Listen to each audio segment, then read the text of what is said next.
নমস্কাৰ ফ্ৰেণ্ডছ, কি খবৰ? আপোনালোকক পুনৰ স্বাগতম জনাইছোঁ মোৰ এই ইউটিউব চেনেল দিগন্ত ফিনস্পেয়াৰলৈ।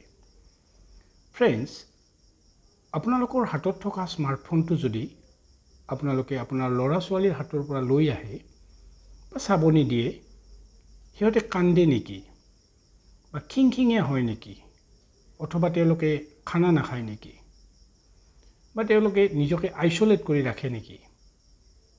যদি তেনেকুৱা হৈছে, আপুনি জানিব আপোনাৰ ল'ৰা ছোৱালীয়ে মোবাইল এডিক্টেড হৈছে, অৰ্থাৎ তেওঁলোকৰ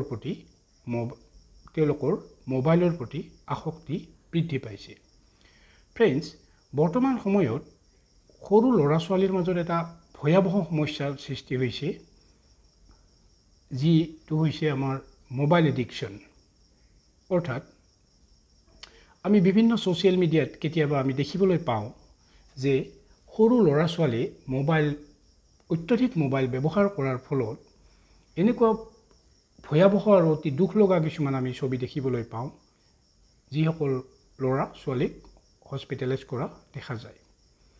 গতিকে ফ্ৰেণ্ডছ, এই সৰু ল'ৰা ছোৱালীসকলক অত্যাধিক মোবাইল চোৱাৰ ফলত তেওঁলোকৰ বিভিন্ন প্ৰকাৰৰ ফিজিকেল আৰু মেণ্টেল হেল্থৰ বহুত ইছ্যুজ দেখা পোৱা যায়। ফ্ৰেণ্ডছ, যেতিয়া আপোনাৰ ল'ৰা ছোৱালী বা সৰু ল'ৰা ছোৱালীক যেতিয়া আপুনি আপোনাৰ হাতৰ স্মাৰ্টফোনটো সিহঁতৰ হাতলৈ ট্ৰেন্সফাৰ কৰিব বা সিহঁতক চাব দিব, তেতিয়া আপুনি গম নোপোৱাকৈয়ে আপুনি কিন্তু সেই সৰু ল'ৰা ছোৱালীৰ ক্ষতিহে সাধন কৰে। তেওঁলোকে তাৰ পৰা কোনো ধৰণৰ ইনফৰ্মেশ্যন গ্ৰহণ কৰিব নোৱাৰে। অত্যাধিক মোবাইল ব্যৱহাৰ কৰাৰ ফলত সৰু ল'ৰা ছোৱালীৰ বিভিন্ন প্ৰকাৰৰ এডিকশ্যন, স্পেচিয়েলি মোবাইল এডিকশ্যন বা মোবাইলৰ প্ৰতি তেওঁলোকৰ আসক্তিটো বৃদ্ধি পায়, আৰু ইয়ে তেওঁলোকৰ ফিউচাৰত যথেষ্ট সমস্যাৰ সৃষ্টি কৰে। যেনে মেণ্টেল হেল্থ, ফিজিকেল হেল্থৰ তেওঁলোকৰ বিভিন্ন ইছ্যু ষ্টাৰ্ট হয়। ফিজিকেল ইছ্যুজ বুলি ক'লে যেনে ধৰক শ্লিপ ডিষ্টাৰবেঞ্চ, তেওঁলোকে ভালদৰে শুব নোৱাৰে বা তেওঁলোকৰ ভালদৰে ৰাতি টোপনি নাহে। তেওঁলোকে কোনো বাহিৰত খেলিবলৈ নাযায়, কেৱল ঘৰৰ ভিতৰত থাকিয়ে ভাল পায়। কোনো লগ-সংগৰ লগত তেওঁলোকে বিচাৰি নাযায় বা তেওঁলোকে কোনো বেলেগ সমনীয়া ল'ৰা ছোৱালীৰ লগত তেওঁলোকে কোনো ধৰণৰ কথা পাতিবলৈ ইচ্ছা নকৰে, আৰু ইয়ে তেওঁলোকৰ বিভিন্ন প্ৰকাৰৰ ফিজিকেল ইছ্যুজ কিছুমান সৃষ্টি কৰে। তেনে ঘৰত বহি থাকে, মন মাৰি থাকে, এনেকুৱা ধৰণৰ বিভিন্ন ফিজিকেল ইছ্যুজ কিছুমান ষ্টাৰ্ট হয়। আকৌ আমি মেণ্টেল হেল্থৰ যিটো ইছ্যুজ বুলি কৈছোঁ, এইবিলাকৰ ভিতৰত ধৰক আপোনাৰ অত্যাধিক মোবাইল ইউজ কৰাৰ ফলত তেওঁলোকৰ যিটো জেনেৰেল কনচেনট্ৰেশ্যন, অৰ্থাৎ তেওঁলোকৰ মনোযোগৰ পৰিমাণটো যথেষ্ট পৰিমাণে হ্ৰাস পায়।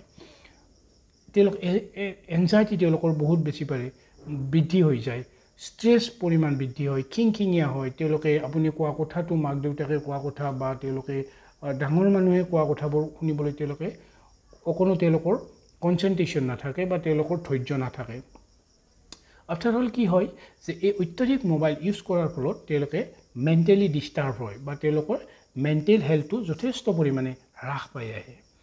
গতিকে ফ্ৰেণ্ডছ, আমাৰ ব্যস্ততাৰ ফলত আমি বৰ্তমান সময়ত আমি যথেষ্ট ব্যস্ততাপূৰ্ণ বিজি লাইফ এটা আমি মেইনটেইন কৰাৰ ফলত কি হয়, আমি কেতিয়াবা আমাৰ নিজৰ কাম কৰি থকাৰ কাৰণে, আমি ল'ৰা ছোৱালীক ব্যস্ত থকাৰ কাৰণে আমি সিহঁতৰ হাতত মোবাইলটো এৰি দিওঁ, যাতে সিহঁতে কিছু সময় মনে মনে থাকে। কিন্তু এইটোৱে সিহঁতক যথেষ্ট পৰিমাণে হাৰ্মহে কৰে। গতিকে ফ্ৰেণ্ডছ, নিজৰ মাক দেউতাকে এই ক্ষেত্ৰত যথেষ্ট এটা ৰোল মডেল প্লে' কৰিব লাগিব, যাতে ল'ৰা ছোৱালীৰ সন্মুখতো আপোনালোকে মোবাইলটো ইউজ কৰিব নালাগে। কাৰণ সৰু ল'ৰা ছোৱালী সদায় মাক দেউতাকৰ কথা নুশুনে, সিহঁতে কেৱল মাক দেউতাকৰ বা ডাঙৰক ফ'ল' আপ কৰে। গতিকে আপুনি কি কৈছে সেইটোৰ ওপৰত গুৰুত্ব নিদিয়ে, কিন্তু আপুনি কি কৰি আছে প্ৰতিটা মোমেণ্ট তেওঁলোকে অবজাৰ্ভ কৰে। গতিকে ফ্ৰেণ্ডছ, আপোনালোকে যিমান পাৰে সিমান ল'ৰা ছোৱালীৰ সন্মুখত মোবাইল চোৱাৰ পৰা নিজকে বিৰত ৰাখক। পাৰিলে আপুনি এখন ল'ৰা ছোৱালীৰ সন্মুখত কিতাপ পঢ়া ষ্টাৰ্ট কৰক, তেতিয়া ভাবিব যে আমিও পঢ়িব লাগে। কিন্তু যেতিয়া আপুনি ল'ৰা ছোৱালীৰ সন্মুখত মোবাইলটো চাই থাকিব, তেতিয়া সিহঁতেও কিন্তু অট'মেটিকেলি এট্ৰাক্ট হয়, আৰু ইয়ে তেওঁলোকক এটা নিগেটিভ ইম্পেক্ট পেলায়।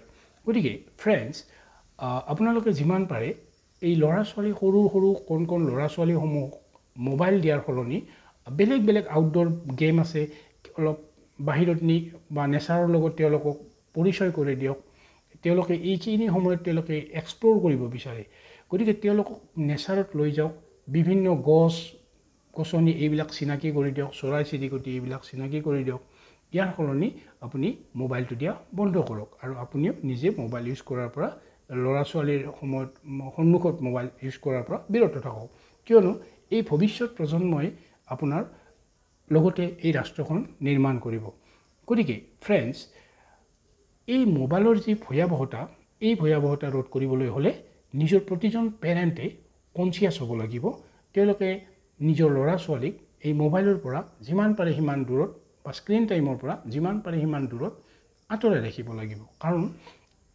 এই মোবাইলে তেওঁলোকৰ মেণ্টেল হেল্থ আৰু ফিজিকেল হেল্থ দুয়োটা কিন্তু নষ্ট কৰি পেলাব গতিকে ফ্ৰেণ্ডছ আশা কৰোঁ আপোনালোকে মোৰ এই ভিডিঅ'টো চাই ভাল পালে লাইক কৰিব আৰু আপোনালোকৰ কিবা ব্যক্তিগত যদি মতামত থাকে তেতিয়াহ'লে মোক কমেণ্ট যোগে জনাব আৰু মোৰ এই ইউটিউব চেনেল দিগন্ত ফিঞ্চবিয়াৰটো ছাবস্ক্ৰাইব কৰিব থেংক ইউ গুড লাক